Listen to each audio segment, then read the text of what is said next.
Divine Rivals by Rebecca Ross is a compelling fantasy novel that intertwines themes of love, war, and mystery. Ross, known for her intricate world-building and emotional storytelling, presents a poignant tale where two journalists, Winnow and Roman Kitt, navigate the chaos of war while unknowingly sharing a mysterious bond through their secret letters. Winnow, an aspiring journalist, is struggling with the departure of her brother Forrest to the warfront, while also competing with the talented writer Roman Kitt for a coveted columnist position at the Oath Gazette. Despite their rivalry, she finds herself increasingly intrigued by Roman's work. However, her tardiness and lack of focus at work earn her a reprimand from her boss. While researching, she stumbles upon an article detailing the presence of mysterious monsters called eithrals near the front lines, suspecting a connection to the missing soldiers. Meanwhile, Roman is dealing with his own challenges. His father arranges a marriage for him to Eleanor Little, a professor's daughter, which becomes public knowledge. Despite this, he and Iris collaborate on an article about the missing soldiers.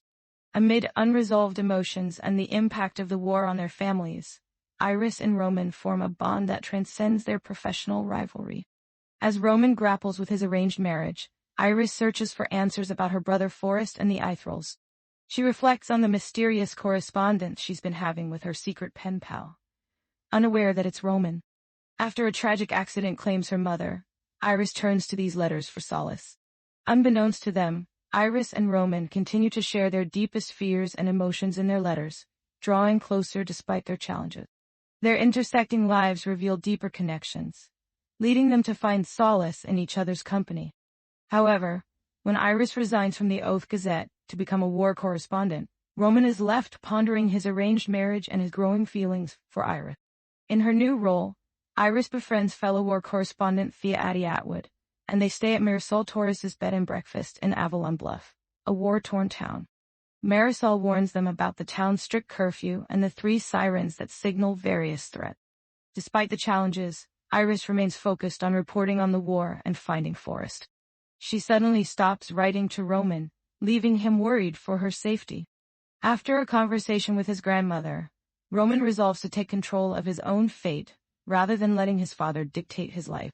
He decides to follow Iris to Avalon Bluff as a war correspondent. Meanwhile, Iris and Addie grow increasingly curious about Marisol's missing wife, Keegan. As Iris and Roman continue their correspondence, they exchange names, referring to each other as Carver and Iris, respectively. Their bond deepens as they contemplate falling in love, despite never having met in person. One seemingly peaceful day, a distant siren begins to wail. Iris spots a figure walking towards Avalon Bluff, putting the entire town at risk. The figure turns out to be Roman, who has arrived to reunite with Iris. Together, they face the imminent danger posed by the eithrals, solidifying their bond. Roman is injured by a grenade and becomes separated from Iris, but she takes his bag, which contains her letters. Iris wakes up in Marisol's bed and breakfast and realizes that Roman is Carver, her mysterious pen pal. She confronts him in the infirmary, unsure of his motives for not revealing his identity sooner. Despite the confusion and hurt, Iris recognizes her growing feelings for Roman and contemplates a deeper connection as they navigate the uncertainties of war. They exchange more letters and later confess their love, resolving to marry amid the uncertain future. They continue working on war articles while discussing their future together. When the town's evacuation sirens go off, Iris learns that Forrest is alive and potentially heading towards Avalon Bluff. She decides to stay and help defend the town but worries about Roman and his injury. During the battle, they are separated and navigate the chaos while searching for each other. Iris finds Marisol and Addie also fleeing the danger and eventually reunites with Roman. Together, they face the challenges of war and their uncertain future, determined to find solace and strength in each other's company.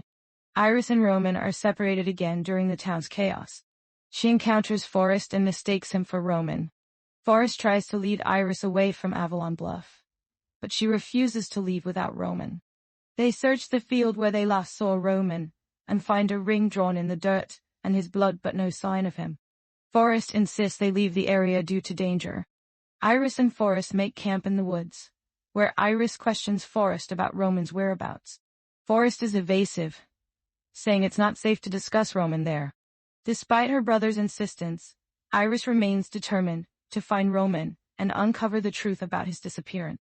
As they continue their journey, they must face the challenges of war and the secrets they have yet to uncover, all while maintaining the bond they share as siblings. Upon returning to Oath, Iris tells Forrest about their mother's death, and they enter their flat, which has remained untouched since Iris left for the war. Forrest reveals that he had been fighting for Dacre, the enemy, after being healed from near-fatal wounds and held by the debt of his life. He tells Iris that he had been watching over her and found their mother's locket in the trenches. Iris struggles with the revelation of Forrest's actions and his loyalty to Dacre, but he pleads with her to stay with him and help him heal from the trauma of the war. Meanwhile, Roman's whereabouts remain a mystery. Despite Forrest's insistence that it's too dangerous to talk about him, Iris continues to hold on to hope for a reunion. She throws herself into her work at the Gazette, determined to uncover the truth about Roman and expose the horrors of the war. Her persistence pays off when she receives a cryptic letter hinting at Roman's location. With renewed determination, she sets out to find him, with Forrest reluctantly agreeing to help. As Iris and Forrest venture back towards the warfront, they face numerous challenges and danger. They encounter fellow war correspondents, soldiers, and civilians, each with their own stories and struggles. Along the way, Iris learns more about her brother's experiences and trauma, and they begin to rebuild their fractured relationship. Eventually, Iris and Forrest reach a small village where they find Roman, injured but alive. Overwhelmed with relief, Iris embraces him, and Roman apologizes for not revealing his identity sooner. The trio makes their way back to Oath, where Iris and Roman marry in a small private ceremony, surrounded by their closest friends. Despite the uncertain future and the ongoing war, Iris and Roman find solace in each other's company. They continue to write articles that shed light on the war's impact, hoping to bring about change. Forrest, still grappling with his past, begins working towards redemption by helping those affected by the conflict. The story concludes with Iris and Roman standing together on the steps of the Oath Gazette, ready to face whatever challenges lie ahead, united in love and purpose.